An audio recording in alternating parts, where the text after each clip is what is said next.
welcome to episode 282 of McRae Live. The date today is Monday, September the 9th, 2024, 7:10 p.m. Eastern Standard Time.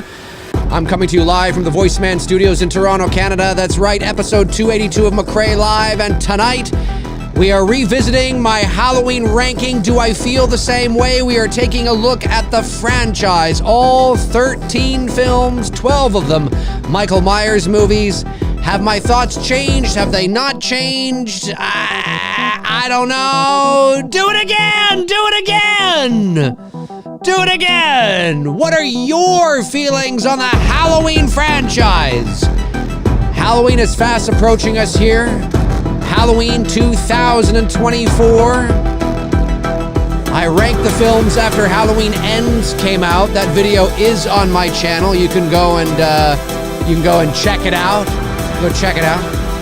But I thought, you know what? I'm revisiting some of my old stuff. This isn't that old, of course, but I wanted to see, have my thoughts changed on the franchise? Maybe the original Halloween is dead last. Maybe Halloween Resurrection is number one. You never know. You never know.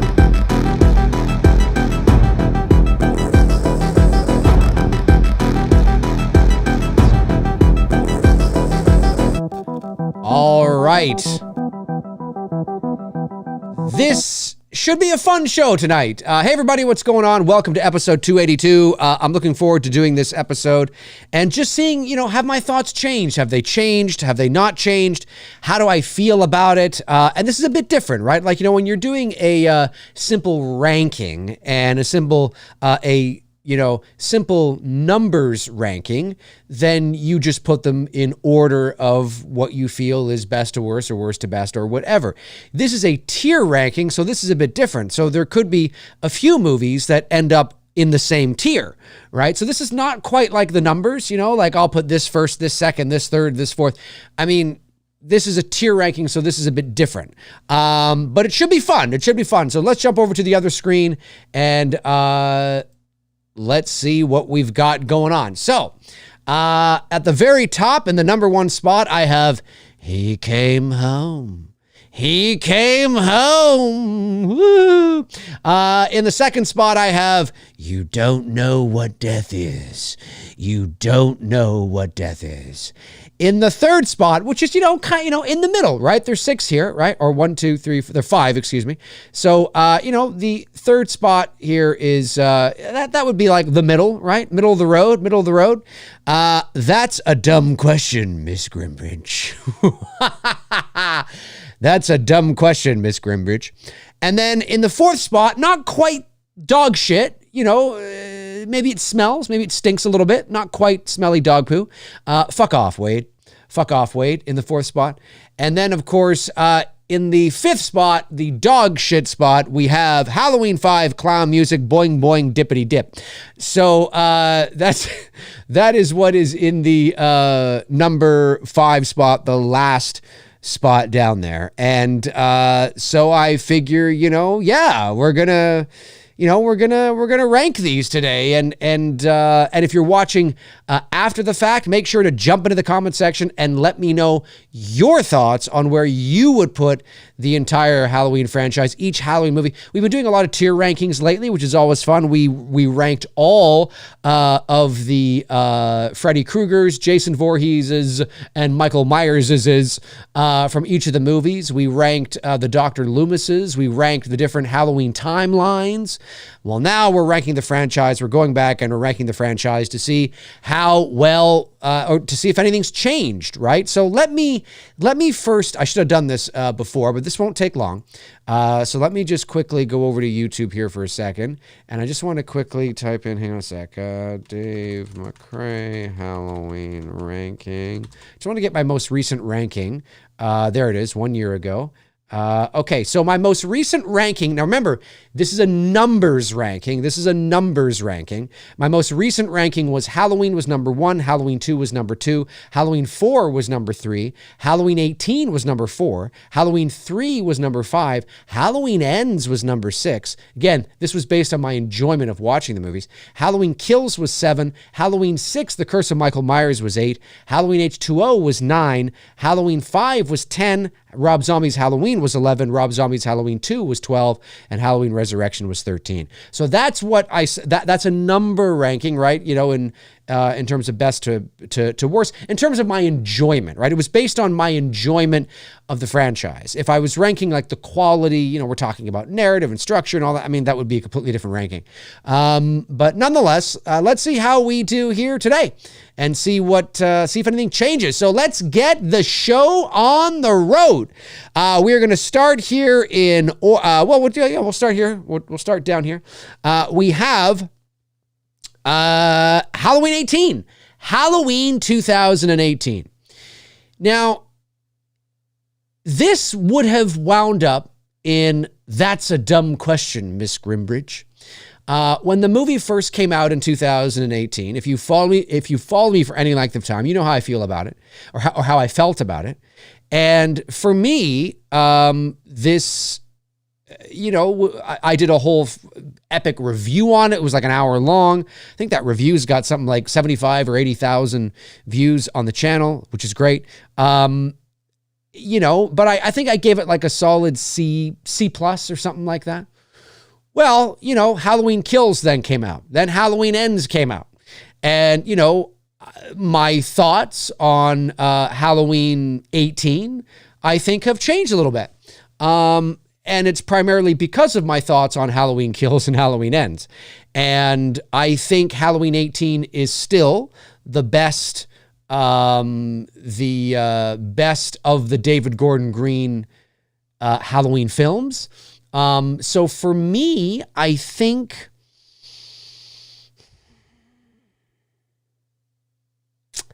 I still got to put it in. It's tricky because part of me feels like I want to, yeah, you know what? Maybe I will. Maybe, you know what? I'm going to put it in again. Being removed, taking a look back at everything, I think I'm going to put this, when it comes to Halloween movies, it was the best Halloween movie, even though I had issues with it, right? And there were a lot of things about it that I would have done differently. And you can go watch, just type in Dave McRae Epic Halloween Review. It'll pop up. I dive deep. I go like deep. And my thoughts really haven't changed all that much, but I think I've grown a bit more you know, of an appreciation for it, again, because of the 2 sequels that came after. And I still think it's one of the better Halloween sequels in the franchise. So I think, you know, I got to kind of, at the moment anyway, again, this can change. I think I got to put it up in You Don't Know What Death Is. You don't know what death is.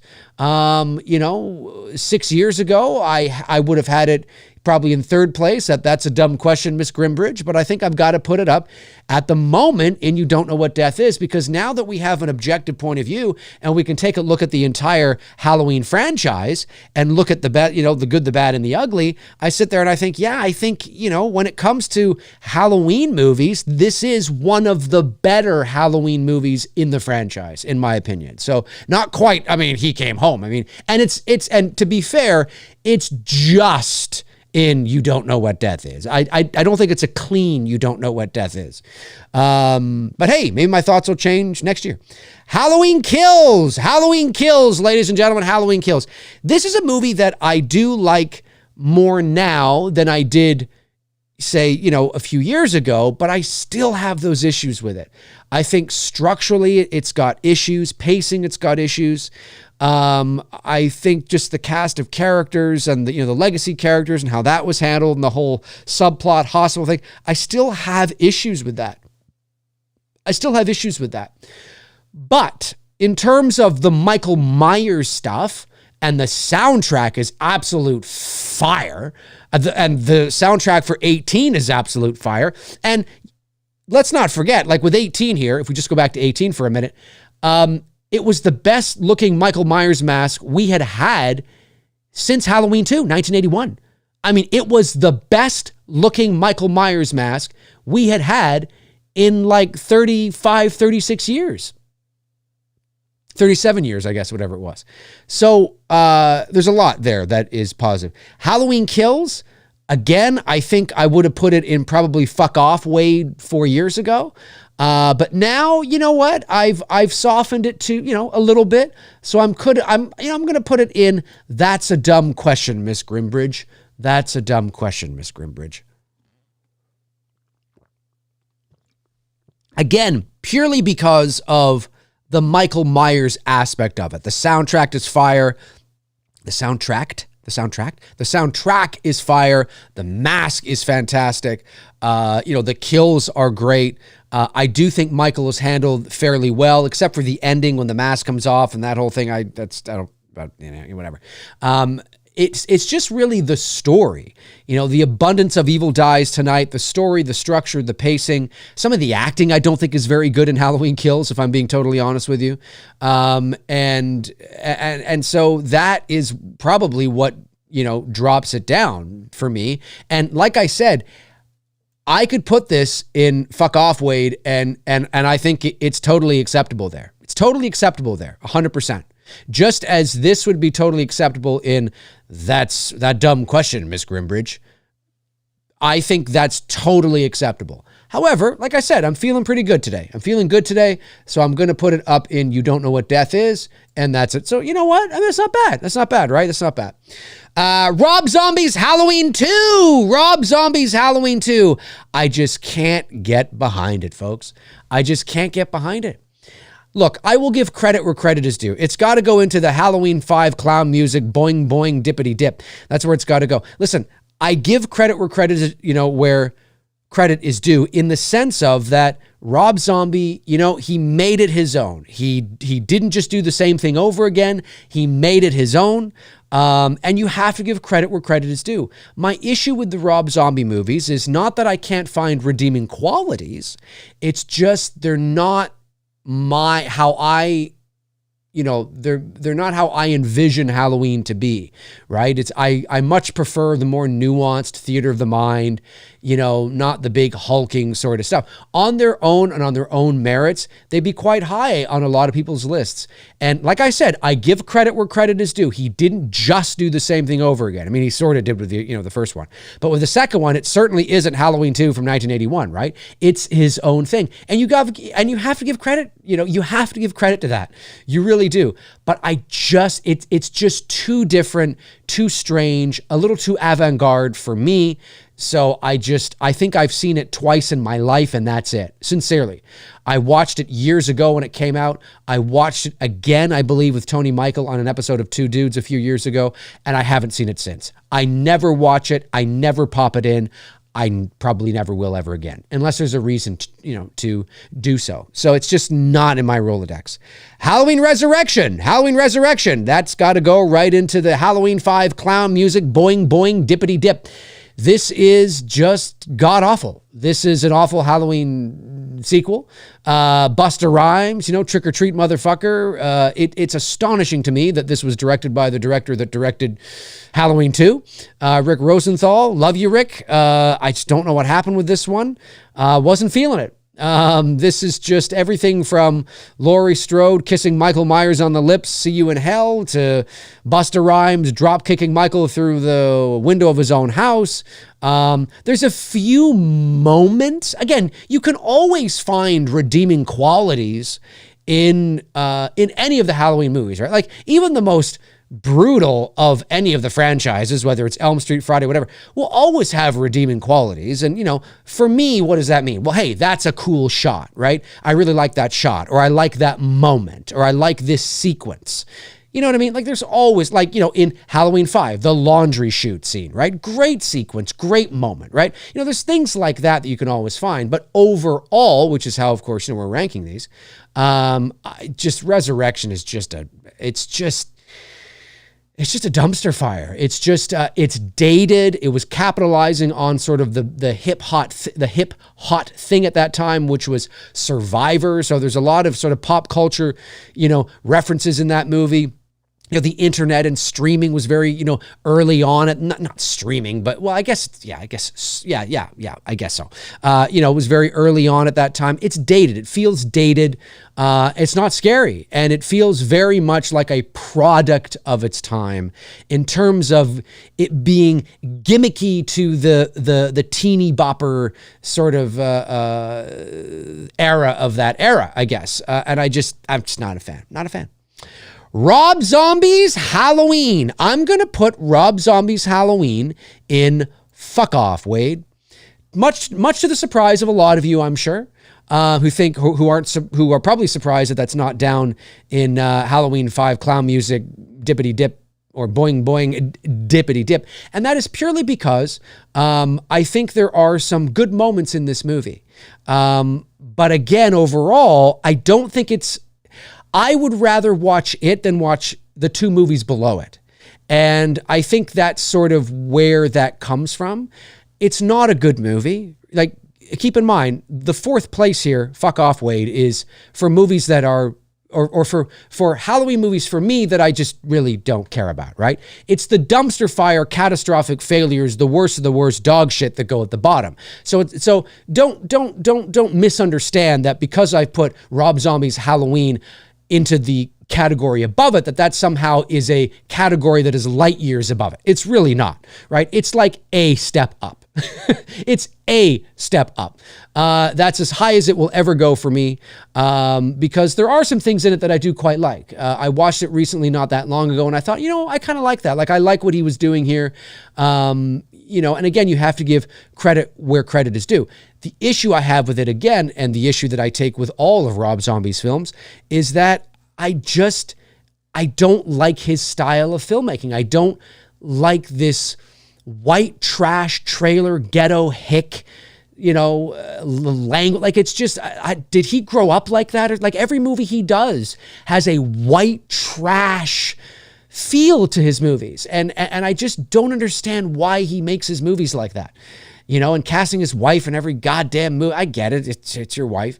But the first 5 minutes of this movie, you got, I'm going to crawl over there and skull fuck the shit out of you, bitch. And, I'm sitting beside my 60-year-old mother at the time. And it's just like, oh God, what have I gotten myself into? So it's just, if he had cleaned the language up a bit and made it a little more less, this is probably the less white trashy of his movies, to be honest with you, because he had to, but it's just the white trash backstory of Michael, explaining why Michael's the way he is and all that kind of stuff. It just, again, I find more enjoyment out of it than the two movies below it.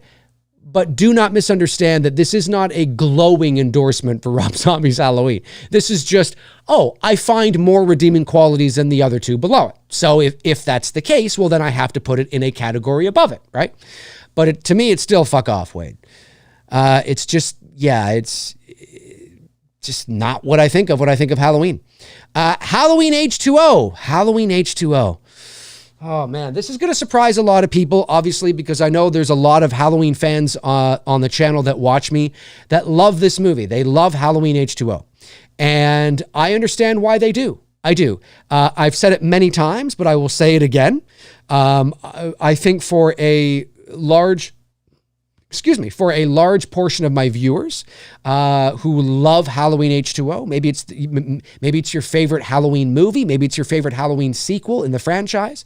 I think for a lot of you, it is your favorite because of a couple of reasons. And obviously there could be more reasons, but I've noticed in my travels, in my online travels of having this YouTube channel and being part of the horror community and more specifically the Halloween community, and, meeting all sorts of fans and talking to fans and forums and, group pages and comment sections and hearing what you guys have to say, it becomes very clear to me that one of the two big reasons why this movie is a huge fan favorite is because for a lot of you, it was either the first Halloween movie you ever saw, or it was the first Halloween movie you ever saw in the movie theater.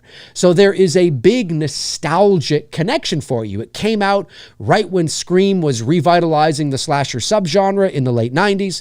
So you had Scream and Scream 2, and I Know What You Did Last Summer, and I Still Know What You Did Last Summer, and Urban Legend, and Halloween H2O, and there was this resurgence of the slasher subgenre, and Halloween H2O fit right in there.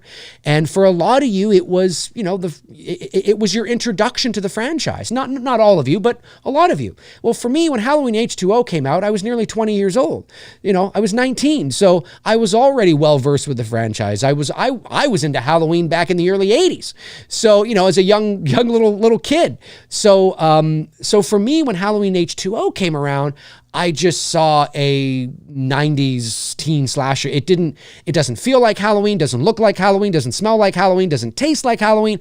It's just like, as I always say, Michael Myers walked onto the set of Dawson's Creek. I don't think it's aged very well. I don't like, obviously, the different masks and the CGI masks and what have you, but take the CGI mask out of it.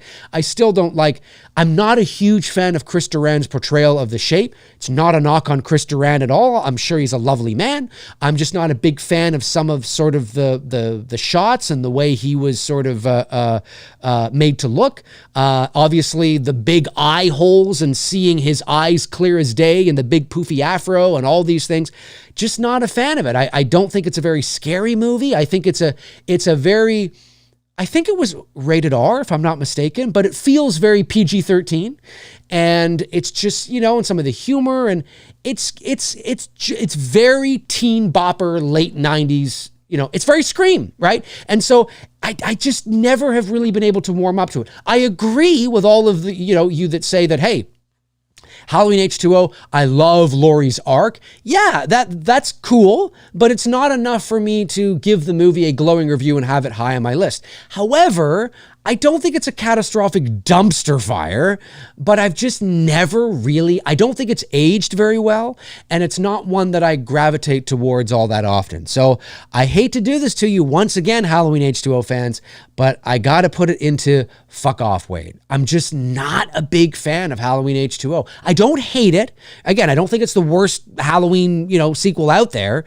And I certainly can watch it, and it has redeeming qualities, but it just doesn't feel like Halloween. It feels, you take Michael Myers out of it and you replace him with another killer, and you could pretty much, and of course, yes, you would have to make some adjustments with the narrative, of course. That goes without saying. But there's not a lot you have to do. Yeah, and it can be a completely different movie then. So hate to do it to you. Hate to do it to you, Halloween H2O fans, but I'm just never been a big fan of H2O, but obviously it's not the worst in the franchise. Halloween 5! I gotta...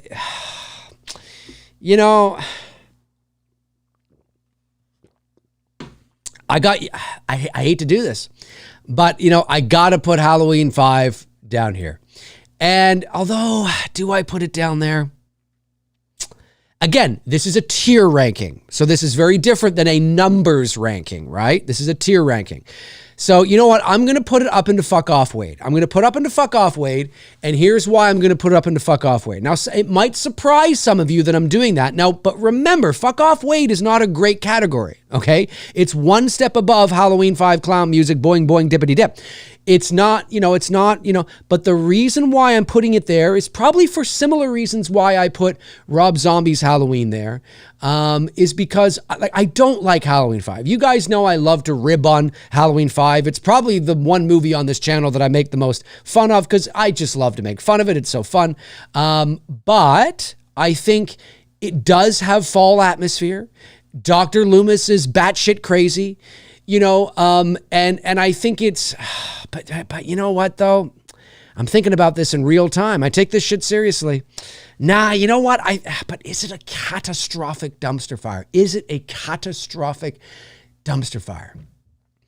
Yeah, there's things that I just can't get behind. No, I just can't. You know what? I've changed my mind again in real time. I just can't get behind it.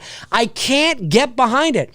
You know what? And there you have sneaky Cayman says to Tina, you know what? Tina doesn't really bother me. She doesn't really bother me. I mean, there's a couple lines that bother me. Now, you know what? I've changed my mind in real time. And I've got to put it down there. Because as much as it does have fall atmosphere, it's not nearly as compelling as part 4, or as good as part 4 in terms of the environment. Dr. Loomis is, it's always great to see Donald Pleasance because he commands a presence, right? He is like the Obi-Wan Kenobi of the franchise. He's like the old wise wizard. There's almost this mystique about him, and this sort of this he's got like this deity almost vibe about the character. So it's always great to see Loomis there. And I think, like a lot of actors, when you put really well-established, really, great legendary actors in dog shit movies, they will elevate every scene they're in just simply because they are great. So I think I have to, in real time here, I think I was probably, I wasn't thinking about it clearly enough. He's okay in it. He's batshit crazy in this movie, which is just weird. He's batshit crazy. But as a filmmaker myself, I just cannot accept the incompetence of this movie. And I know it doesn't bother a lot of you, and all the power to you. All you Halloween fans out there that love this movie or that it doesn't bother you, that's okay. Don't let my opinion, these are just my opinions, right? You have your opinions. I can't change your love of something, and nor should I, right? These are just my opinions. But me personally, I cannot get past some of the incompetence in the decisions, like the Myers house, for example. I love the house. I think it's a great house, but it's not the Myers house. And I have, as an audience member, you are asking me to believe that this is the same house as in the 1978 and 1981 films. And it's just not. It doesn't look anything like it. I just don't understand. Like, it's this gothic, ethereal looking mansion. It is I cannot accept that. I cannot accept it. The Mask, the Man in Black, some of the dialogue, it just wasn't, the lighting, the lack of suspense, it was such a step down from even what they did with Halloween 4 that every time I watch it, I can have fun with it. And I don't think I will tell you, I'll tell you this. I would rather watch Halloween 5 than Resurrection or Rob Zombie's Halloween 2. I would rather watch Halloween 5 than Rob Zombie's movie or Resurrection. But what do you want? A shit pizza or a shit sandwich? It's still shit. There may be less shit on the sandwich and more shit on the pizza, but you're still eating shit. It's still poo, folks. It's still poo. There may be less poo, but it's still poo. So, I just have to be honest. And you know my thoughts on Halloween 5. I don't need to go into some big, long diatribe here about it. But there's specific glaring things that always bother me and there's no reason for it. And I know that Dominic Orthinian Gerard he was this, French director. He was, yes, let's do this. Let's do this. Come on. No, somebody needs to put a fucking stop to it. No, you can't do that. You're the 5th person in. There are rules established in this universe, right? This is what the Myers house looks like. Now, you don't have to, if you can't use the house in Pasadena because it's not available anymore, fine. Then we go and find a house where we can.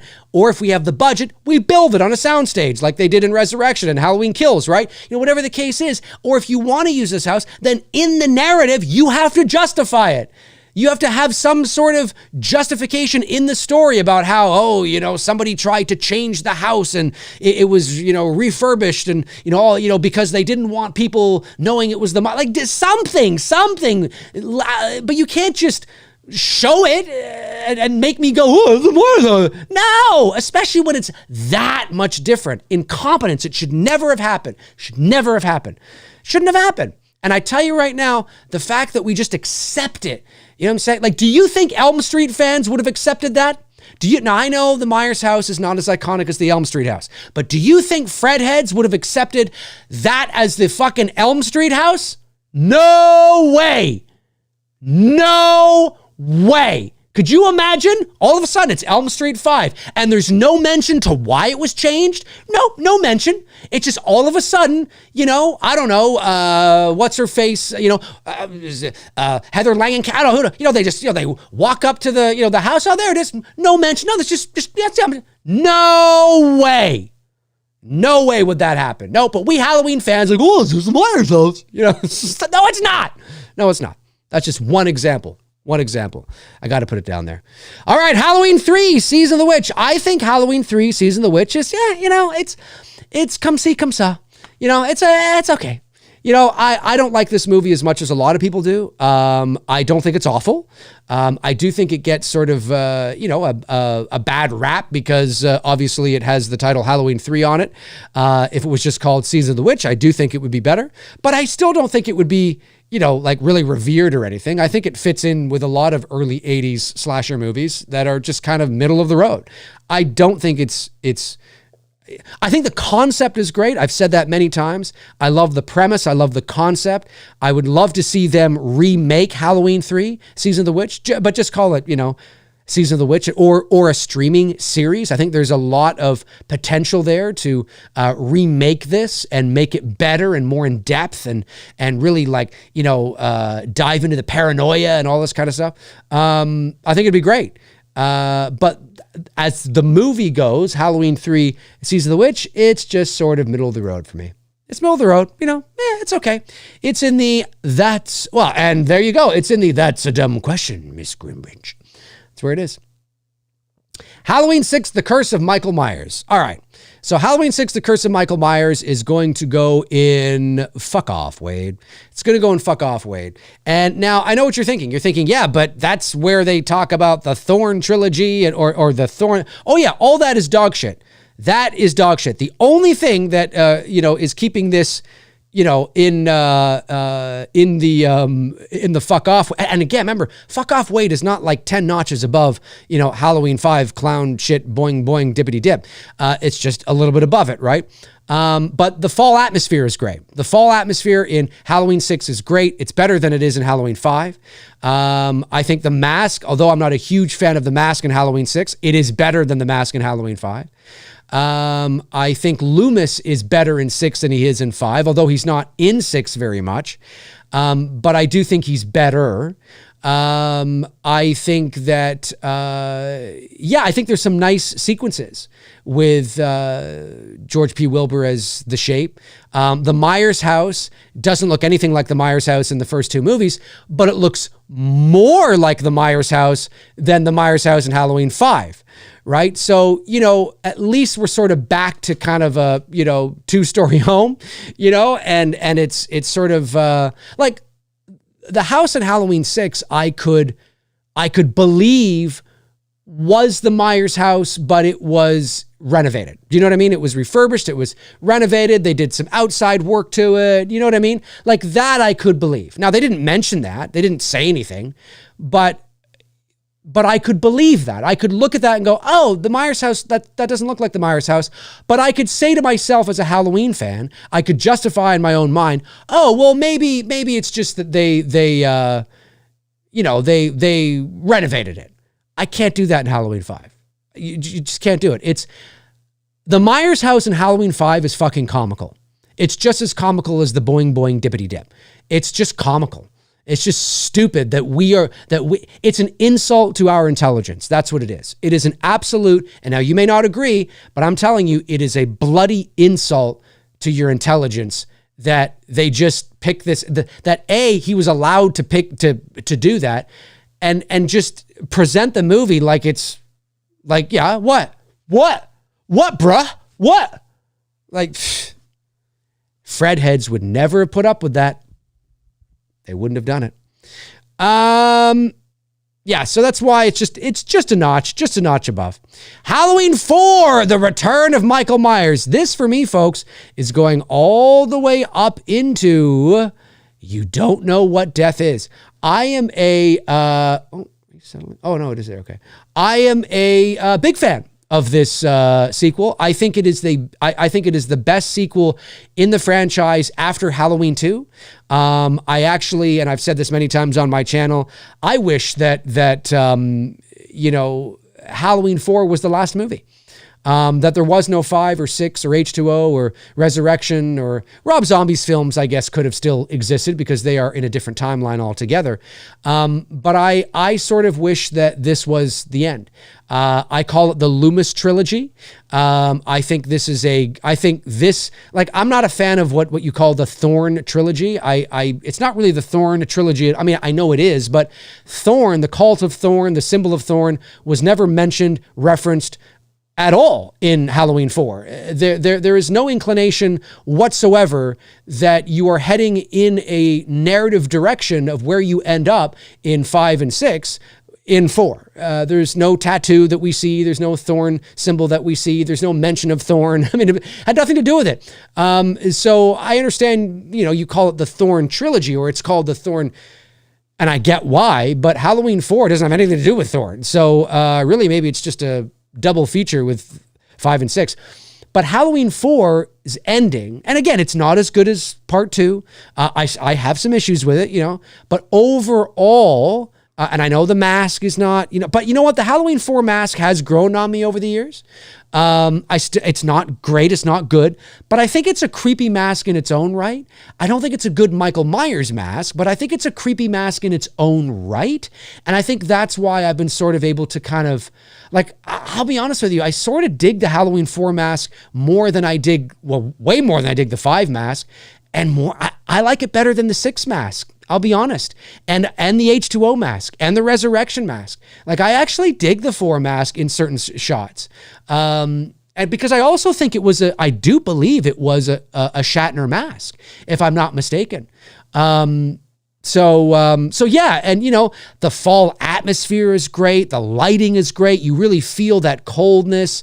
Danielle Harris is great. Love the relationship between Danielle Harris and Rachel. Of course, that's another thing in 5 that's just a catastrophic dumpster fire is the dog shit way they handled Rachel's character. I mean, in 4, what's so great about part 4 and the relationship with Rachel and Jamie is that, Rachel, she didn't hate Jamie, but she's her foster sister, right? They're not even step sisters, right? Or half sisters.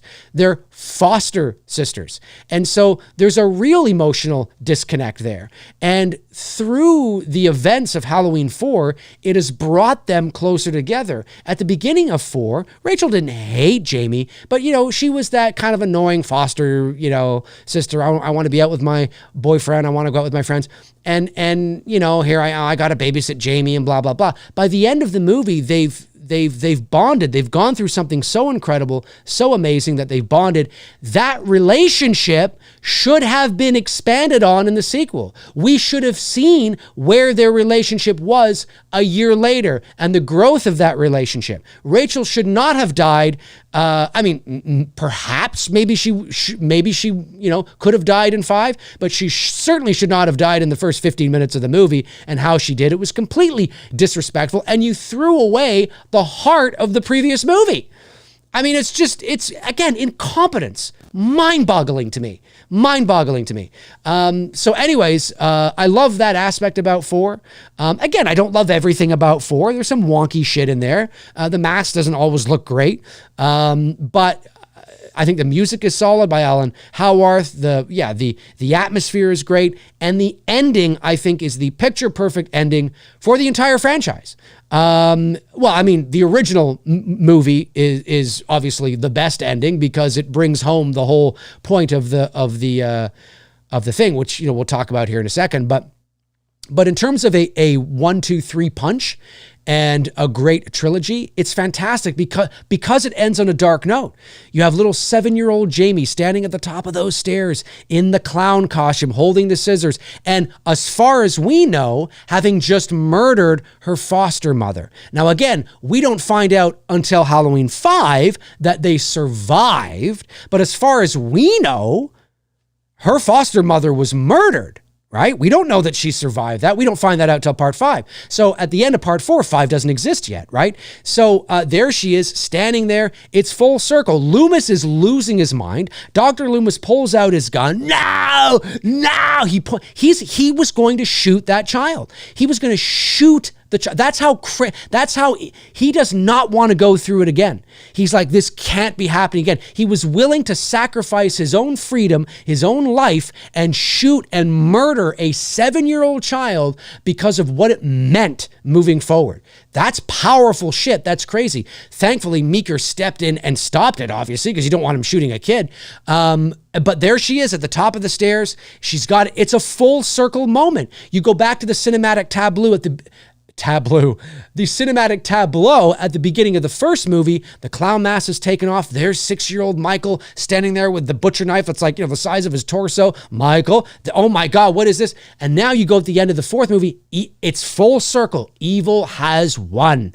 It is, and then it cuts to black and the credits roll. There's no music. It's just this eerie soundscape as the white credits, are slowly moving up the screen. It's fantastic. Imagine if that was the last Halloween movie they ever made.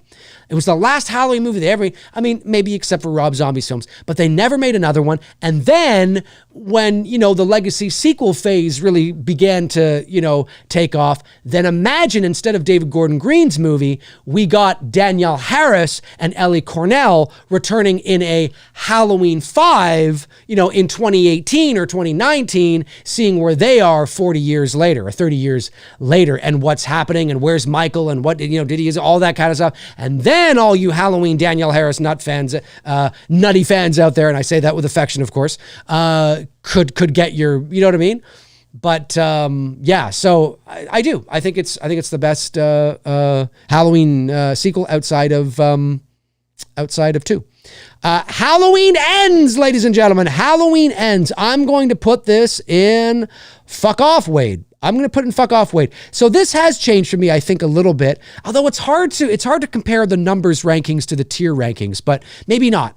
I'm putting this in fuck off, Wade. For a lot of you will put it down with Halloween 2, Resurrection, maybe even Halloween 5. But for me, I don't believe this movie is a catastrophic dumpster fire. I think there were a lot of good things in this movie. And so my thoughts on Halloween Ends really hasn't changed all that much. Again, I don't want to dive deep into the whole thing here again. I have a lot of videos on my channel where I talk about it, but I'll just say that, in recap, I'll just say that I agree with all of you. I do not like the way they handled Michael Myers in this movie. In terms of, what they did with him and I agree with you. I think the focus should have leaned on Laurie and Michael. And I have a video on my channel where I talk about exactly what I would have done with Halloween Ends. So you can just type in Dave McRae Halloween Ends. I'm sure it'll pop up.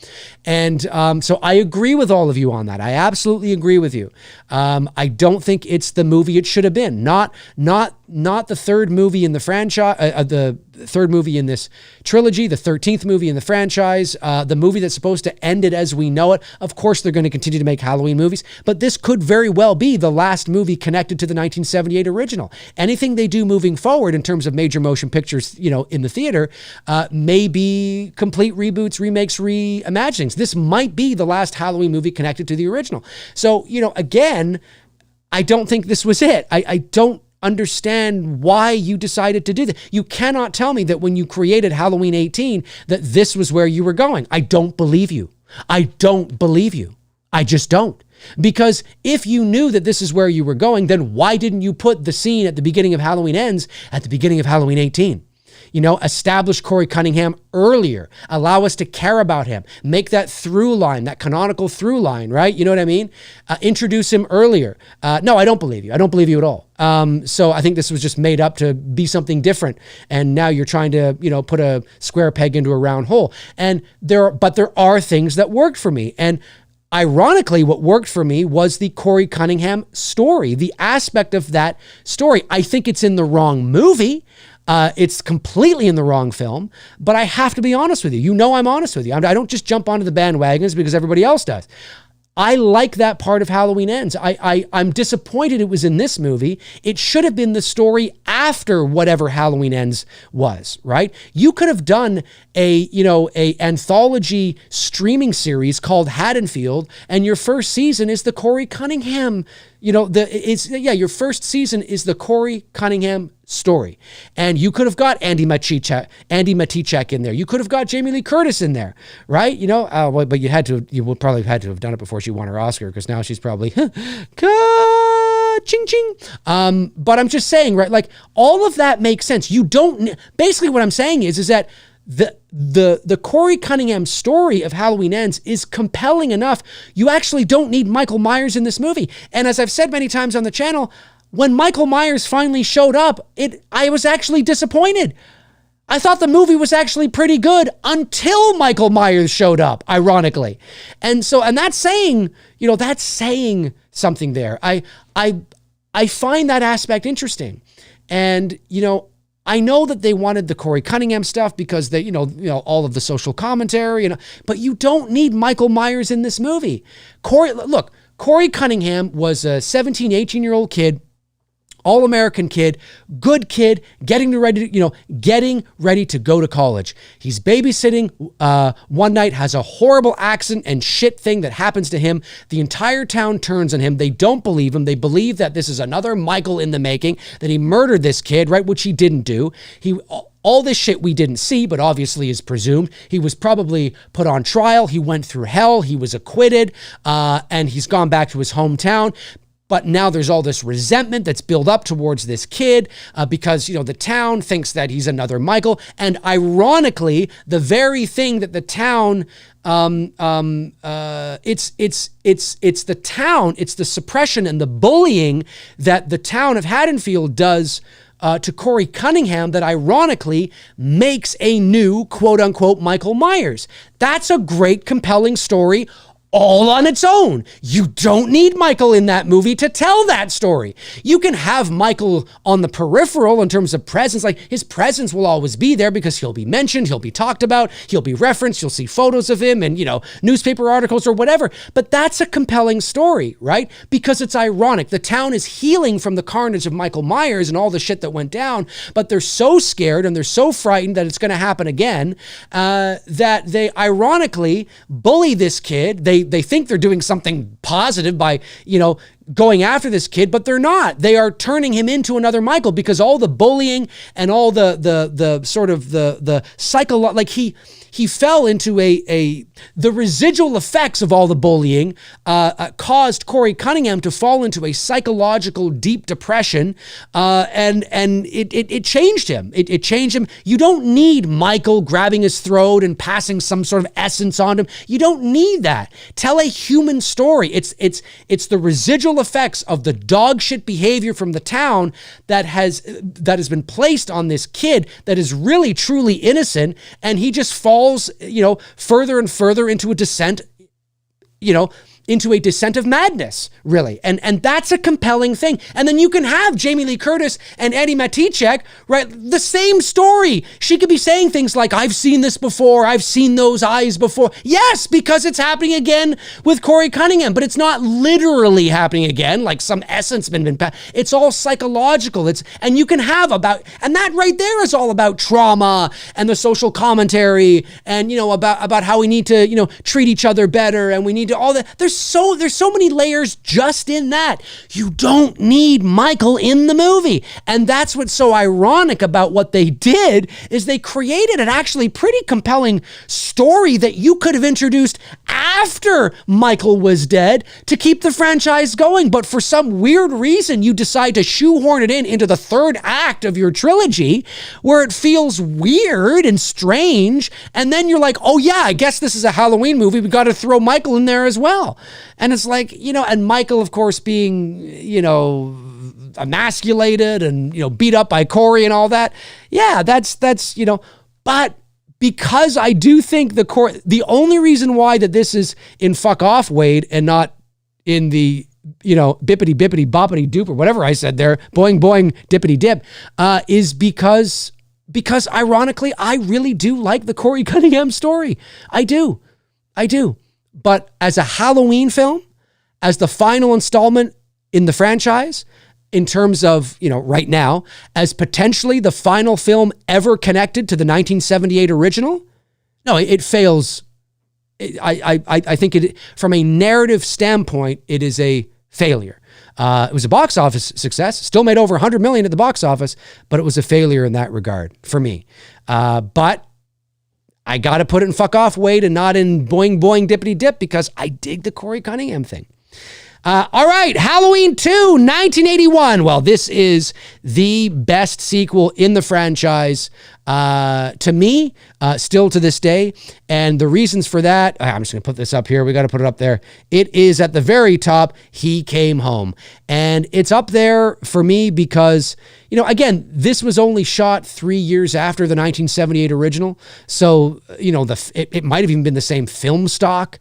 So the production value on Halloween 2 looks, you can tell it's a little higher budget than the first film, but it's still within the same ballpark of the same production value. So it really does feel canonically connected to that original movie, where you really do feel like it is the same night. I know there's a lot of things that people have issues with, Dick Warlock's walk and things like that, but nah, man, this to me, I don't like it as much as the first movie. I don't think it's as good as the first movie, but I think out of all the other Halloween films, I think it is the most like the first movie. The music is fire. The synth score by Alan Howarth, and it's so fire. The mask is still great because it is the same mask, obviously, even though it looks a bit different. I think Warlock is fine. I think, the opening with the pumpkin and the skull, the explosion at the end, and it's a true ending. This is a happy ending, right? You have the mysterious ending, the true intention ending in the original film, which we'll talk about. You have the happy ending here where Michael dies. He's burning in the fire. He's dead. And Laurie is presumed to go off to Russellville or wherever. She goes to another hospital. Her parents will probably meet her there. She'll live a happy life. And then, of course, there's the full circle evil ending of Halloween 4, right? So, but yeah, Halloween 2, I think, is the best sequel in the franchise. And that's why I put it on He Came Home. And then, of course, the original Halloween is going to go down here in the dippity dip. No, of course not. I couldn't even keep a straight face. That, of course, is the best film in the franchise. One of the most iconic horror movies ever made. My favorite horror film of all time, of course. And it's not without its flaws. I've had trolls message me and go, oh, you're just, the original Halloween isn't all that in a bag of chips either, It's like, yeah, I know. Like, of course it's not. Yes, I know that. Of course, it's dated. It was a low budget movie, $300,000. It's dated today too. Some of the acting's pretty cheesy. There's a couple of lines that are kind of wooden. There's a bit of the editing that's, could be a bit better. Of course, folks, of course. But it is the reason why people call it, at least for me, why I consider it a masterpiece, is not because it doesn't have flaws. Masterpieces can have flaws, okay? The reason why, for me, I only speak for myself, I consider the original Halloween a masterpiece is because it is the perfect example of that kind of a horror movie, right? It's really not, at that time maybe, but today, today, if the original Halloween came out today, it would be PG-13. Well, maybe R. It'd be a soft R, though, because of, I know we got Linda's boobs in there. But, it would be, there's a good chance it could be PG-13. It's not, it's not a, do you know what I mean? Like, it's more, it is the perfect example of those old school movies. Even in 1978, Irwin Yablans wanted to do what he said was an old school horror movie, something more like Hitchcock. Because in the 70s, horror began to change. You started to see more, splatter movies and more sort of like, just more sort of more gore, more blood, and Irwin Yablans wanted to do something that was more in the vein of Hitchcock from like the 50s and 60s, and a low budget, more of the theater of the mind kind of thing, and so even in 1978, the original Halloween was sort of kind of that was, it was kind of like, oh, these kinds of horror movies are kind of on the way out now. It's just a perfect example of that kind of old school Hitchcockian horror movie.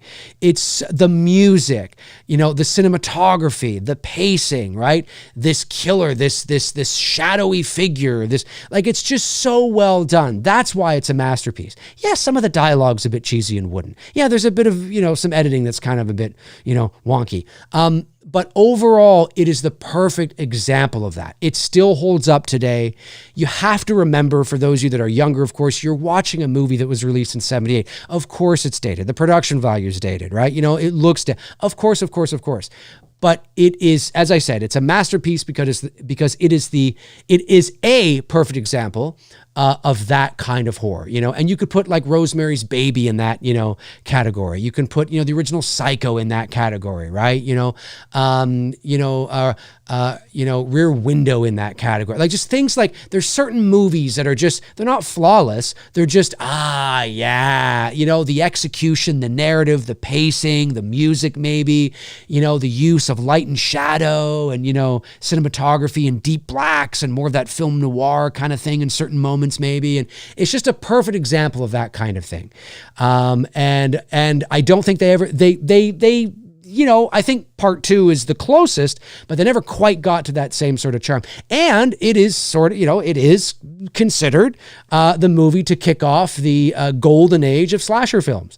Even though the Texas Chainsaw Massacre and Black Christmas came out 4 years prior, Halloween is seen as the movie that was the catalyst that kicked that off. And so it does have that because it was so huge. Black Christmas and Texas Chainsaw, although they did well, were not nearly as huge. Halloween, if Black Christmas and Texas Chainsaw had been box office juggernauts like Halloween, well, then we would be talking about Black Christmas and Texas Chainsaw being the 2 films that kicked off the golden age of slasher movies. But Halloween, became the highest grossing independent film, not just horror movie, but independent film in motion picture history at that time. And so, it quickly became part of the zeitgeist, at that time. And so, it is very respected for what it did and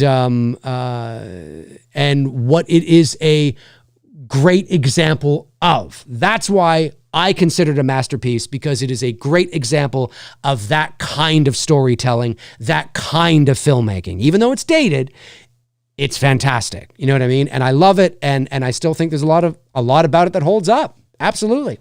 So yeah, folks, that is my tier ranking of the Halloween franchise. We've got Halloween 1 and 2 in He Came Home. We've got Halloween 18 and Halloween 4 in You Don't Know What Death Is.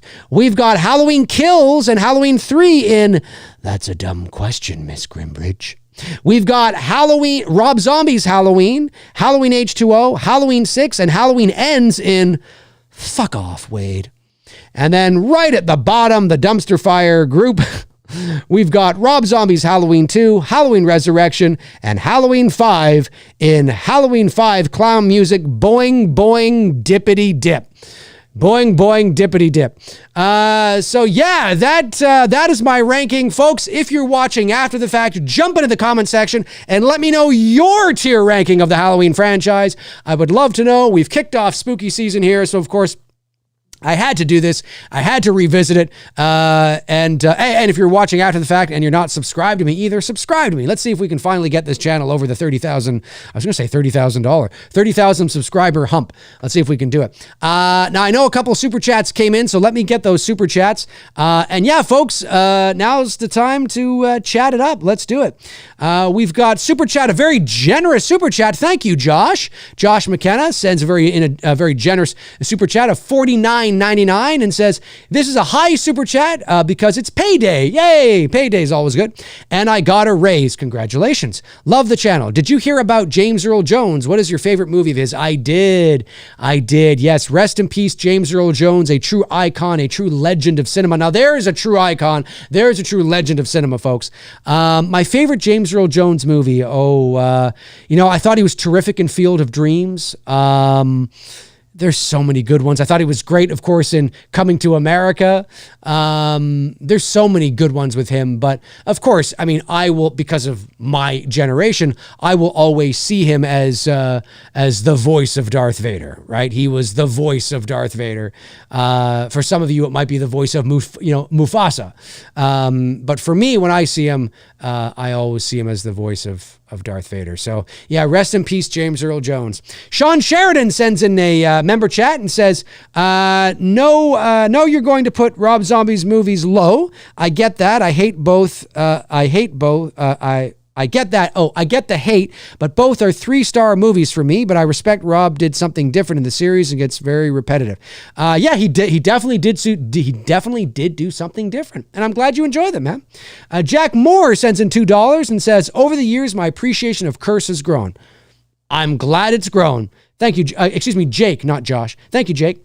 Brandon Collins, one of our great members here, sends in a member chat and says, ranking OG 18, okay. OG 18, H281, H4, ends, H2O, 3, kills, curse, Rob Zombie's H1, 5, resurrection, a pile of actual dog poop, Rob Zombie's, and then Rob Zombie's 2. That's a great list. I'm digging it. I'm definitely digging that. That's a great list. Digging it. Matthew Farisi sends in $4.99. Thank you, Matthew, and says, cool stuff, Dave. I love the tier list vids. Thank you, Matthew. Mendel Goodman sends in a member chat, been a member for 13 months. Says, hey, Dave, had a thought that I think Loomis went crazy in H5 because of the ending of Halloween 4. Well, yeah, that wasn't clearly established in the narrative. I think it was probably more that he was, drunk most of the time. But hey, if that makes you, if that helps to justify his behavior in the movie, all the power to you. That could be believable. Roberto Torres sends in $4.99. Thanks, buddy. Says, but Dave, how come in H2 Michael doesn't kill Elrod? Clearly it's a free kill. Also in H18, he could have killed Hawkins upon arriving at the house. I don't know. He came in and he just was looking for the knife. I guess because he had already killed Alice, right? He already killed Alice, the neighbor. He felt, I've already killed one bitch. I don't need to kill, I don't need to kill this old bitch. So he just took the knife. It's a great scene, though, in H2. One of my favorites. AK Channel TV sends in $1.99. Thanks, buddy. Says, Halloween Ends is the last Jedi of Halloween. Halloween Ends is the last Jedi of Halloween. I disagree. No, I don't. I disagree. I think The Last Jedi is a far more... Like, I get why you're saying that. I do get why you're saying that. And I think it's largely because of the divisiveness, I should say. But there isn't anything in The Last Jedi that I agree with. Narratively. It's not like I'm like, this would make a great movie if it was in a different movie. Although I get it. I get what you're saying, but there's probably other better examples, in my opinion. James McMillan, one of our great members, sends a member chat. Thanks, buddy. Says, what's up, Dave? How are you doing today? I'm not doing too bad. I love all the Halloween movies except for I don't like Halloween 3 and I don't like Halloween 8. Keep up the amazing work. One of the best YouTubers ever. Well, thanks, James. I appreciate that. Yeah, I certainly don't like Halloween 8, which of course is Halloween Resurrection. I think Halloween 3 is middle of the road. Like I said, it's fine. It's okay. But I don't love it. I don't love it like some people just fucking love it. I'm just like, yeah, it's okay. Then we have, Super Chat comes in from the man who sold the world. Sends in $1.99. Thanks, buddy. Says, in my opinion, H2O is with H5 and Rob Zombie's Halloween 2. There you go. Hey, and you know what? There is an argument to be made. There absolutely is an argument to be made that you could put H2O down here. There absolutely is an argument that you could do that.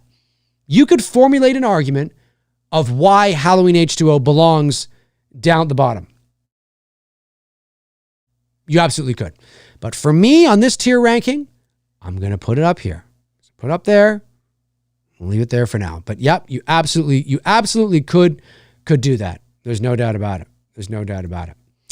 All right, let me see. I got all the super chats, I believe, and the member chats. Let me scroll back here and see what all of you are talking about.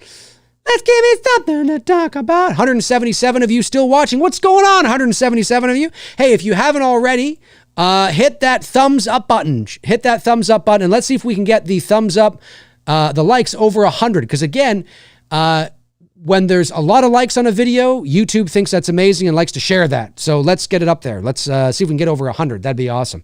And if you're not subscribed, which most of you probably already are, hit the subscribe button. Brandon Barry sends in $4.99. Thank you, Brandon. Says, Dave, what's your thoughts on James Wan for the new remake of The Creature of the Black Lagoon?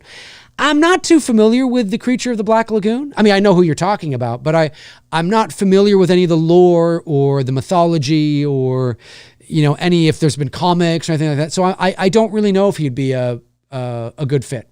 It's a good question. Obviously, James Wan is very talented, and I don't think he necessarily would be a poor choice. But is he the right choice? I'm not sure. It's a good question. I'm not sure. We'll have to see.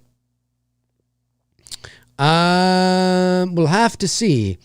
Dean Renner, what's going on? Dean Renner sends in $1.99 and says, Dave, thoughts on the Halloween game with Unreal. Now, is the Halloween game with Unreal the game that is the one that like Carpenter was involved with or something? Not the 2D one that's like the side scrolling game. Is that the one you're talking? No, you're talking about like the more intense one I think they're going to do.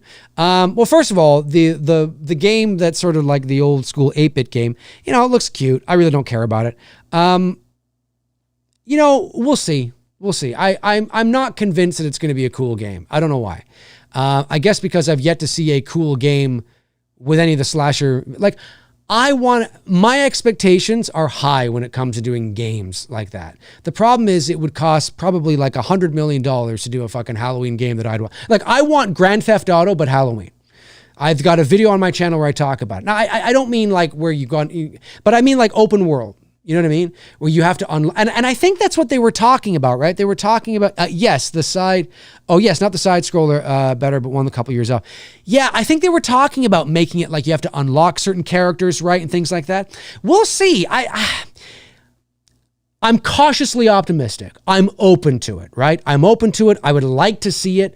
I think it'd be really cool if it's really good. And again, folks, when I say Grand Theft Auto, I just mean open world. I just mean like where you can travel, like you can play as Dr. Loomis and you can travel all around Haddonfield. You can drive out into the country and go to Russellville. You can and there's certain missions you have to do. I would love to see something so involved like that. The graphics are great. You can just drive over. You can play the missions if you want, but you don't have to. You can just drive over to the Myers house and walk in and look around, all that kind of shit. Like, that's what I'm talking about. Like, but that would be so much money. I don't want, with all due respect to the folks who did the Dead by Daylight or Dead by Daylight, I think that's how you say it. I'm talking more. Like, I'm talking real amazing graphics. Like if you're going to do it, go all out, and so we'll see. We'll see if this is something that is going to end up, maybe not like that, but close to something really cool where you have to unlock certain masks, certain characters. Maybe you start out as, maybe you're not even one of the characters in the franchise. Maybe you're just, guy A, you're just a random dude. Maybe you get to create what your character looks like, you know what I mean? And then you have to solve certain missions and certain things in and around Haddonfield and all that kind of stuff, trying to stay away from Michael and all that, in order to unlock, certain characters. And then only when you get deep into the game do you finally unlock I can now play as Laurie, or I can play as Annie, or I don't know. But then is it just from the first movie? Is it all the movies? Or I don't know. Maybe they talked about that on the news sites. I'm not sure, but we'll see. We'll see. We'll see.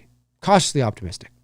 Member chat from Robert Kitzmiller. What's going on, Rob? Says, do you think it could work if they took some of the good things from the shitty movies and reenacted it in any future Halloween stuff, laundry chute scene, etc.?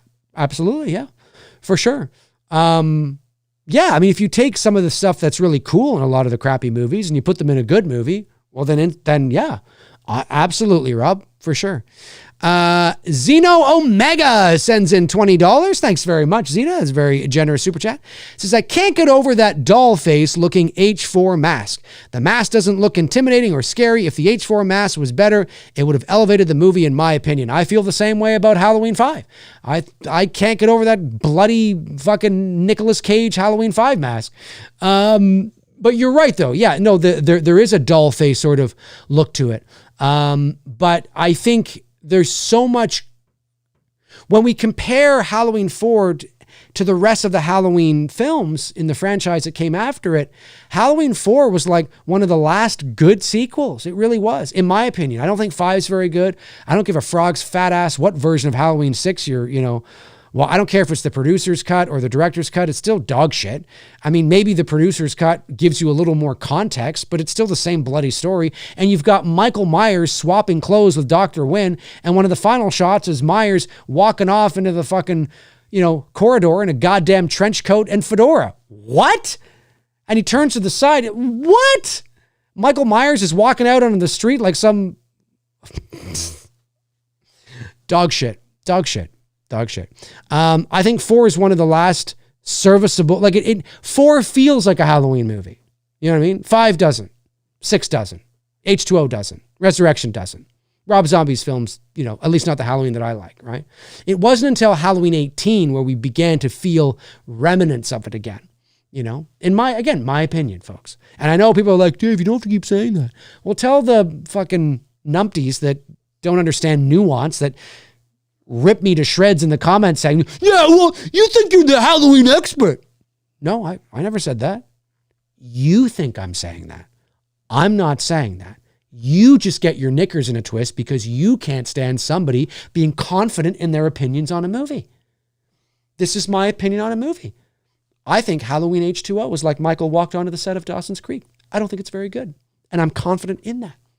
And that bothers you. Be confident in your opinions and tell me your opinions.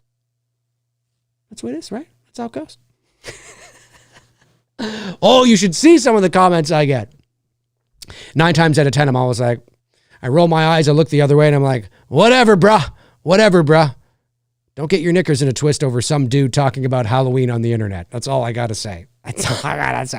There's more important fish to fry, folks. More important fish to fry. I don't get pissed off over your comments. I'm not upset that you think Halloween H2O is the greatest Halloween movie of all time. If you do, so why do you get upset that I think it's not? Who cares? You think it is? That's amazing. That's fucking amazing. And I sincerely mean that. Sneaky up. I don't give a frog's fat ass. I'm using that from now on. I can't take claim to it though. It's from the original Vacation from 1983 with Chevy Chase. National Lampoon's Vacation. He says that in the movie. He says, look, I don't give a frog's fat ass who said what or whatever he said. And that's one of my favorite comedies of all time. And I've said that ever since. So it's really cool. But Dave, Dean Renner. Let me see here. Kenny Pham says Halloween 4 is great, but kind of overrated. Fans act like it's 10 out of 10, maybe 9 out of 5. But to me, Halloween 4 is 8.6 out of 10. 8.6, not 8.5, not 8.7, not 9, but 8.6. That's one of the things too, is that I think a lot of, it's important. And again, I'm speaking to like the 1% here, right? Most people know this. But the 1% can be very loud and obnoxious because, again, they don't understand nuance. But it's important that we understand that I've never jumped on here and said that I am the greatest Halloween expert of all time. I know everything. My opinions matter and yours don't. And what I say, it's my way or the highway. No, it's just, if you're somebody that believes that, that's what you are interpreting from my confidence in my thoughts on something. When somebody is confident in their opinions and they know a lot about a certain topic and they can speak confidently on that topic, then they're confident in what they're talking about. But that doesn't mean that they're saying that it's movies, it's art, it's subjective, right?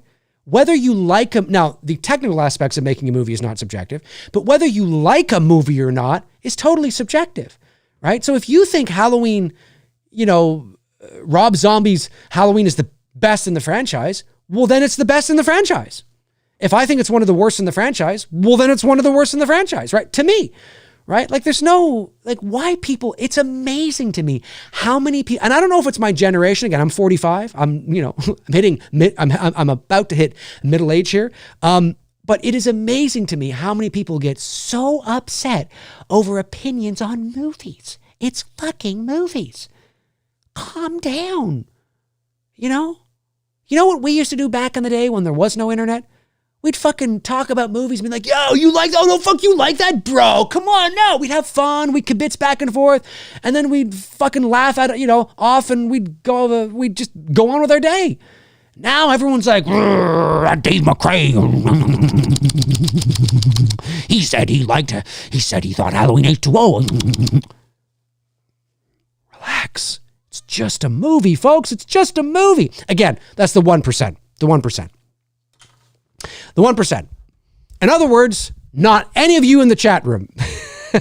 Nobody in the chat, unless there is somebody watching from afar and it's like, it kind of sounds like he's talking about me. Nope. I just state my opinions, folks. That's all I do. That's all I do. And then there's people out there that just get their knickers in a twist. All right, let me see. Have I got all the super chats? I think I do. I just want to make sure I do. I believe I do. Yes. Xena Omega was the last one. Okay. Cool. Scared Straight Production says, Dave, have you seen the news about the Goonies 2 sequel? There's been some articles over the past few days. I won't believe it till I see it. Supposedly it's a sequel set 40 years later of the cast. I did see it. I also saw the fake ones about how the cast is returning and Steven Spielberg is directing. And it's amazing how people just buy it, hook, line, and sinker. All the comments, oh, holy fuck, it's amazing. Yeah, I'm not talking about it because, like you, I'll wait until there's more news from a reputable, like I don't think this has come from any of the major trades. Like I don't think this is, unless I'm wrong, please let me know. But I don't think it's not Variety that's reporting it or Deadline or the Hollywood Reporter, the Wrap, or you know what I mean? Like it's none of these outlets. It's just, so I did see it because it gets shared a lot.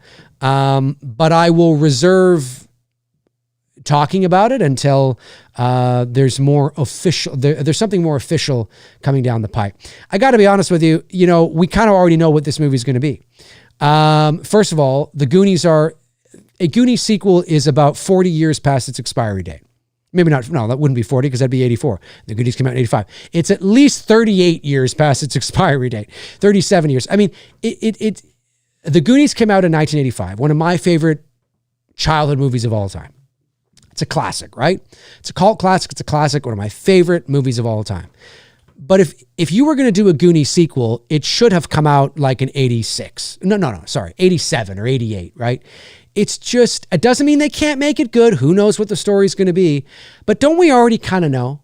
Like, it's not going to be the original Goonies on an adventure together and it's just them. Like chances are it's going to be the Goonies kids, or it's going to be a bunch of kids that get themselves into something and they have to call on the Goonies, to come and help them. You know what I mean? It's going to be like a Ghostbusters Afterlife, or, it's like, and because how else do you do it that's believed? Is it really, could you do it like an It Chapter 2 where it's so many years later and then, because they made a pact, Goonies never die, that it's the original actors playing the original characters that all come back and go on an adventure together. It's not their kids doing it. It's not a group of young teenagers doing it. No, it's just the original actors. It is the Goonies. It's the original Goonies. It has nothing to do with their kids, nothing like that. It's just them on an adventure. Like how in It Chapter 2, of course, it's the kids that come back. It's not, I understand that's a bit different because of the pact they made and all that. But beyond that, What is it going to be? What is the probability? It's so high that it's going to be their kids. It's going to be maybe just a group of kids they don't know, but they discover a story in a newspaper about how these group of kids saved the Goondocks in 1985 and they went on a treasure hunt. And so these new group of kids have to track down the old Goonies and they're all over the country or something. And they get them involved. And it's like, yeah, that's probably how it's going to go. You know what I mean? And it doesn't mean it can't be good. It can be. I guess it could be, but I don't know, like now, I mean, and as I said, and I say that as a diehard Goonies fan, right? I say that as a diehard Goonies fan. I don't know. We'll see.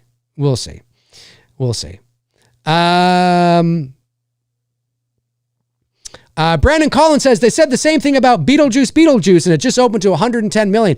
Oh, I'm not talking about box office success. I'm not talking about that.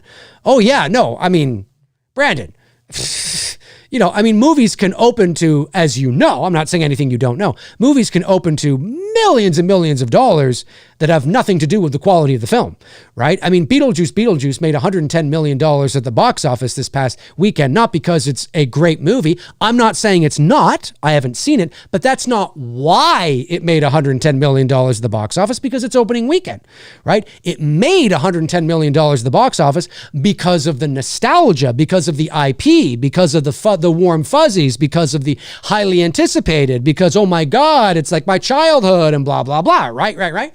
And so, yes, absolutely. But I've also heard some people go, nah, they're like, it's okay, whatever, right? We'll see how well it does next week. It'll probably still continue to do well. And just as I have I'm confident that a Goonies sequel would likely do well if it is heavily marketed and they've got all the right things firing on all cylinders. The trailers look really good, all that kind of, there's no doubt. I'm just talking about, at the end of the day, when we get down to the brass tacks of it, is a Goonies 2 going to be great? Doesn't have to be as good as the first one, but is it going to be, that was great, like a Ghostbusters Afterlife? Right? Maybe, but I don't know. Do we really want to see a bunch of 50-year-old guys run? I don't know. I mean, look at, what I don't want is, it worked for Ghostbusters, but it's also possible that it could just be a bunch of new kids and the old Goonies just don't come in until like the third act. They're delegated to cameos, right? It could be that too. So who knows? We don't know. AB James says, thoughts and expectations for Avatar, Fire and Ash. I can't wait. I know you are an Avatar James Cameron fan, Dave. I am. Yeah, I'm an unabashed fan of Avatar. It's the cool hip thing to hate on those movies. I don't hate them. I think they're fantastic. And I am very much looking to Fire and Ash. Yeah, I don't really have anything else to say because, the news is so preliminary at the moment, but I'm looking forward to it. Obviously, Avatar I thought was amazing. I thought The Way of Water was great. So I am very much looking forward to Fire and Ash. Indeed. All right, we'll go for another 7 minutes or so. Another 7 minutes or so.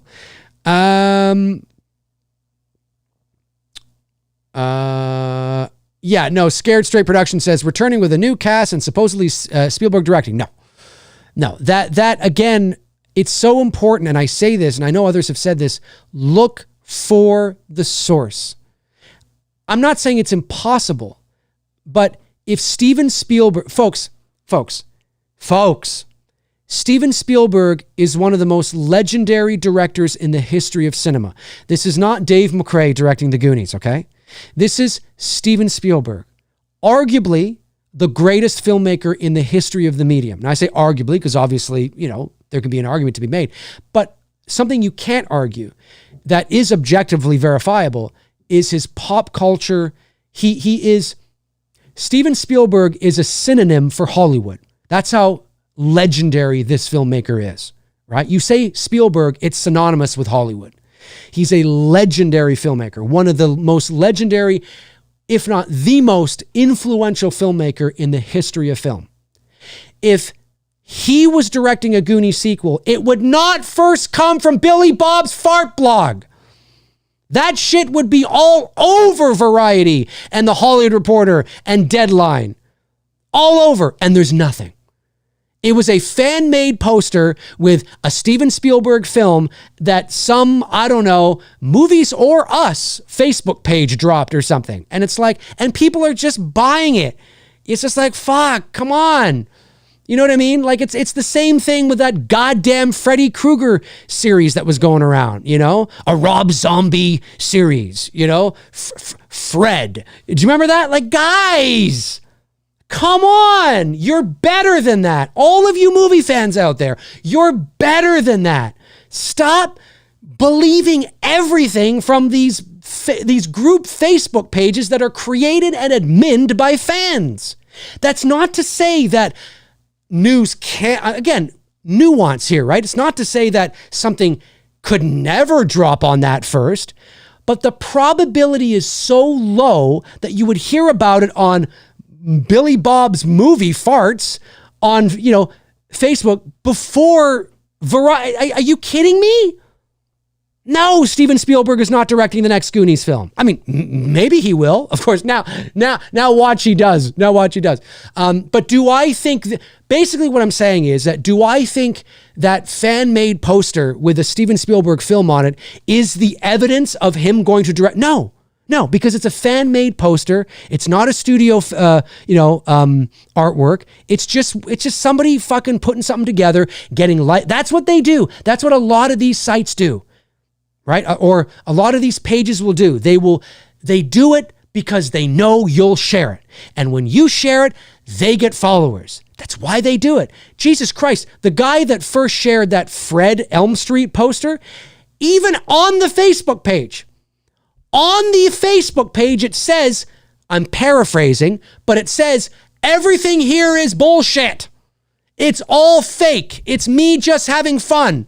It wasn't worded like that specifically, but that's basically what it said. And everybody, not everybody, but like 90% of the people that are following that page, they're following it, are commenting on the Fred poster, going, wow, this is amazing, I can't wait, sharing it, tagging their friends. I'm like, what? You're following a page that says everything I post is bullshit. What is, folks, we're not going to make it. We're not going to make it as a species. We're really not. I'm like, what is happening here?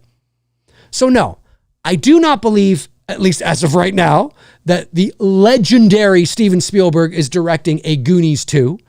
It's not to say that he couldn't, but he's wrapped up in the moment with The Dish, which is a UFO film, which he hasn't started shooting yet. They're in pre-production, or at least they're in development at the very least, maybe even pre-production on that with Emily Blunt and all that. That's coming out in 2026. This Goonies movie said it was 2026 or 2025 maybe or something. I don't know. No, this is not evidence of it. This is not evidence of it. And again, I say that with passion. I'm not coming down on any of you. Okay, I'm not coming down on any of you. I say it with passion because I see so many people that should know better, right? That are sharing all this. Like that Fred Elm Street poster. Oh my God. I mean, even Cody Leach had to do a video on it, being like, guys, what are you doing? Everyone's just like, they're sharing it all over. And it's like, can you believe this? And it's like, they're sharing it from a Facebook page that says, I share and create bullshit. Oh my God, what are we doing? What's going on here? Now, this Goonies poster, I don't think came from the same place, but it came from one of those pages. Now, the news about a sequel to the Goonies came from, was it iHorror or something? It came from a little bit more of a reputable source. But the news that Spielberg was directing it, no, that's Billy Bob's fart blog shit. That's, again, it's not impossible. It was based on a story of his. He was a producer on the first movie. It's not impossible, but this is not evidence of it. That's not evidence of it. I just wish more people were, I don't know, man. Oh man. But that's why they do it, folks. That's why, like, why would that guy have a Facebook page where he just creates bullshit. Like, why? I guess he gets a kick out of doing that in Photoshop and it's fun, but why would he do that? Well, because he knows it's going to get shared a lot because they're what ifs. He knows that it fools people all the time. And every time he gets likes and shares and hearts and comments, it just, it's dopamine for him, right? The dopamine hits are huge. I mean, it's like The Onion. It's like people, like we know The Onion is complete satire, right? But you still find people going, holy shit, look at this. Like, guys, it's The Onion. What are you doing? It's fake. We need to be better as film fans. We need to be better. We need to be better, especially when it comes from a page that explicitly says, hey, by the way, this is a fake poster. Holy shit, Bob, look at this. No, it's fake. It's fake. Yeah. It's fake. What are we doing? Oh my God. Oh, Lordy. Let me see here.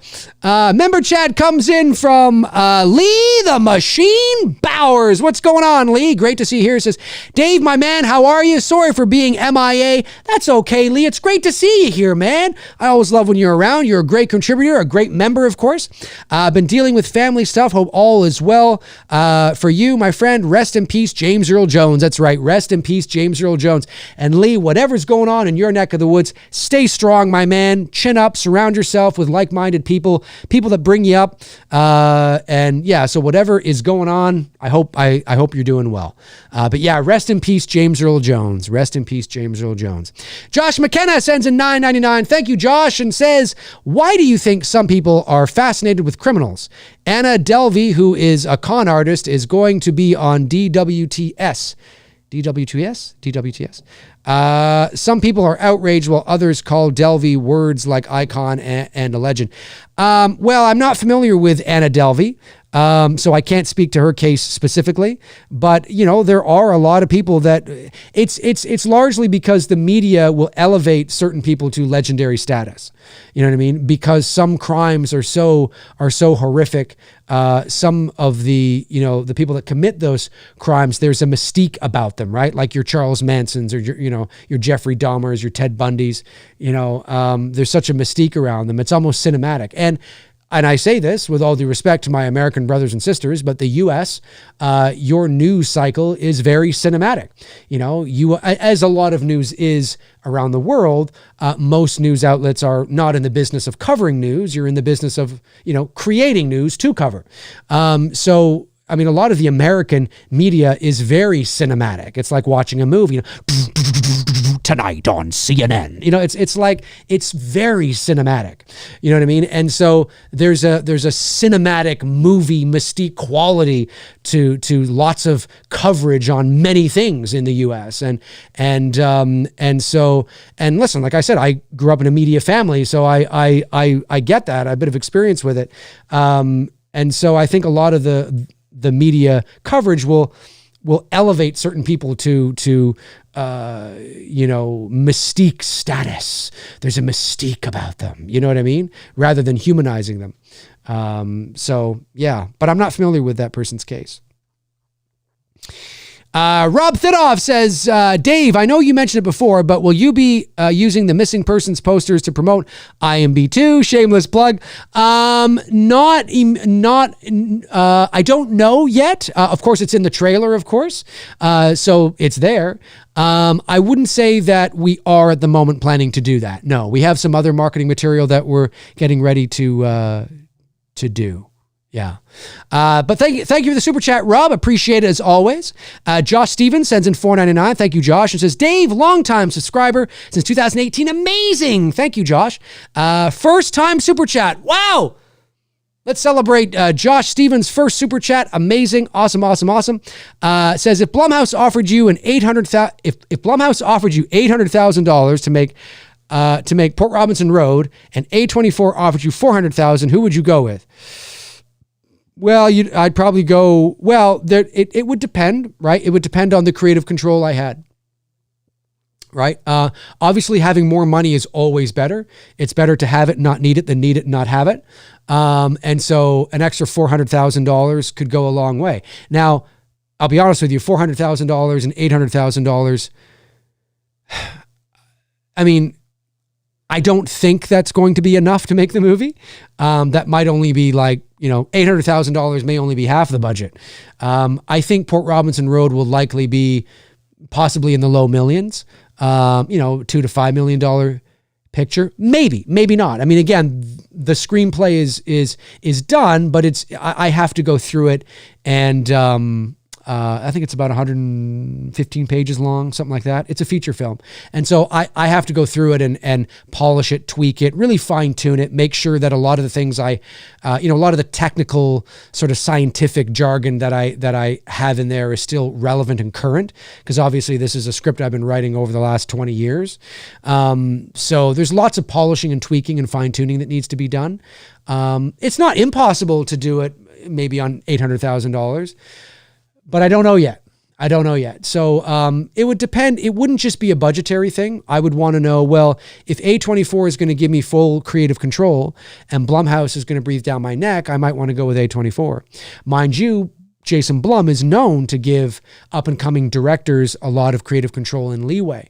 Not that he's not involved in any shape, in any way, shape, or form, but he has been known to take chances. So maybe I go with that. And Blumhouse, I mean, they are, despite people have, Blumhouse, and I know they have a lot of misses with their hits, but they are still the powerhouses in horror. They are still the biggest players in the game. And to work with the biggest players in the game is huge for me, my career. Even if I made a movie that didn't do quite well, to nurture, to foster those connections, to foster those relationships with the biggest players in the game would be huge. Now, A24 is no slouch. They're likely one of the second biggest players in the game, right? So to nurture and foster those relationships would be great too. So it all depends. It's not just a monetary thing. It would depend on a number of factors. Money being one of them.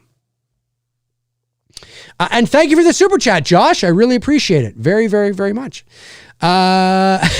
Reese Wilson, my brother from down under, says, Goonies 2, Darren's dream. Yes, it definitely is. Yeah. Darren Sands of the Slaughtered Lamb Movie Podcast. Not a big fan of the Goonies and the Screaming Children.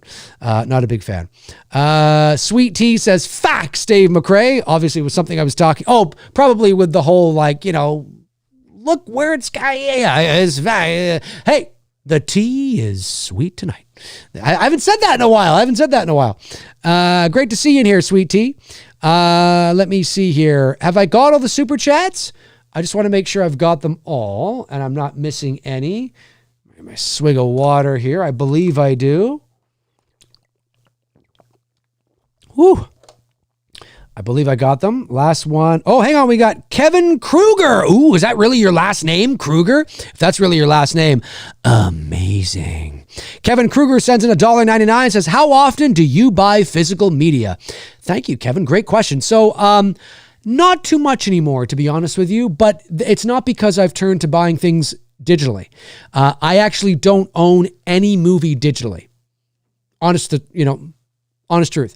I just haven't, I have a lot of physical media between VHS and DVDs and Blu-rays and 4Ks, but I've sort of slowed down in collecting them now. I don't really collect them anymore, unless it's something I really want to have, right? If, the Elm Street 4K, I gotta get that. But just in general now, there was a time in my 20s and even in my 30s where I would make trips specifically to, certain stores that had shelves of, physical media and pick up tons of shit. So I have hundreds of physical media. Some people may have thousands. I don't have that many, but I have probably 500, 600, maybe even 700 pieces of physical media between the Blu-rays, 4K, all that kind of stuff. But I stopped a long time ago. I'm just not really in the collecting game anymore. Again, unless it's something really specific, you know what I mean? Unless it's something really specific. But I do love physical media. I do love it. I love how it's tangible, the cases, the smell, opening it up. You know what I mean? I love the old days when they'd actually have sleeves in there, and the disc and the artwork on the disc. It just feels it's better. It's just better. It's just better, in my opinion. In my opinion, it's better.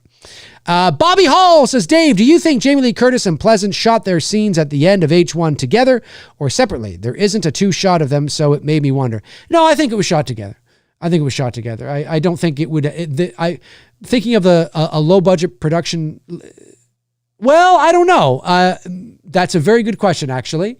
That's actually a good question because Loomis, Donald Pleasance was only on set for, I think, 5 days, and it was a 21-day shoot. So it would all depend on where the ending came in their production schedule, right? And I do believe that is known. Did they shoot the beginning first or the ending first? I can't remember now. I think one of the last things they shot, if memory serves, was the opening of the movie. I stand to be corrected on that, but I think one of the last things they shot was actually the opening of the film, if memory serves. So anyways, it would all depend on where that scene fell in their production schedule. But he certainly doesn't have to be there. Because all you see, you're right, you don't see them in any shot together. You do in Halloween 2, of course, but not in part 1. You just see a shadow walk past Laurie Strode as she's laying there, or not laying there, but sitting there. And that could have been anybody's shadow, right? So, you know what? I think I'm going to say there is a very good chance they didn't. But it wouldn't surprise me if they did. Would not surprise me if they did. But yeah, I don't know. It's a good question. That's a fun one. That's a fun one. Big Rick James says, Dave, you think they can make a Halloween based on 4 and 5, bring Danielle Harris back? Do I think they can do it? Yes. Do I think they're going to do it? No. No. I don't think you will ever see anything like, unless, again, you never say never, but no. What do fans mean when they say that? Do I think you're going to see a theatrically released major motion picture that is a sequel to Halloween 4 with Danielle Harris returning? No, I do not. Bro, here we go. Brandon Collins says, you're right. The opening was the last shot of the film. That's what I thought. Thank you, Brandon. I really appreciate that. Thank you. Frank Riker, my man. Frank Riker says, come on, Dave. Godzilla -1 is physical media purchase. Oh, shit. Can we get that now? Frank, you're right. I loved Godzilla -1. I thought it was fantastic. Is it available now here in North America? If it is, I have to get on that immediately. I got to get on that immediately. Because I loved Godzilla -1. Thought it was fantastic. All right, let me see here. I think I've got all the super chats. Want to make sure I'm not missing anything. Yes. Got all the member chats. I believe I have. All right. Okay. Hey, 129 people in here. That's pretty good. We peaked today when I was doing the ranking at about 220 or 212 or something like that. There's quite a few people in here tonight, so it was great. All right, folks. Well, listen, that is going to do it for me here on this episode of McRae Live. I want to thank, of course, my great moderators. I want to thank the super chat questions that came in today, the member chat questions that came in, some of those non-member chat questions as well. Really appreciate everybody tuning in and contributing in the chat and listening to me yabber on about ranking the Halloween franchise. I really appreciate it. Hey, listen, if you're watching after the fact, jump into the comment section below and let me know your thoughts on anything I had to say here today. And hey, if you want to become a member here on the channel, hit that join button. There's 2 tiers. There's a Halloween only show and a horror movie nights watch along, and there's member only Q&As and all that kind of stuff. So if you want to support the channel in that way, of course, you get your name as well in the opening title of every video and live stream I do. So yeah, if that interests you, hit that join button and check it out. If you want to follow me on social media, you can. All my links are in the description. Check them out until your heart's content. And when your heart is content, check them out again. Have a great rest of your Monday, everybody. I hope your kickoff to the week has been great. And I will talk to you all very, very soon. In the meantime and in between time, I will talk to you soon. Cheers.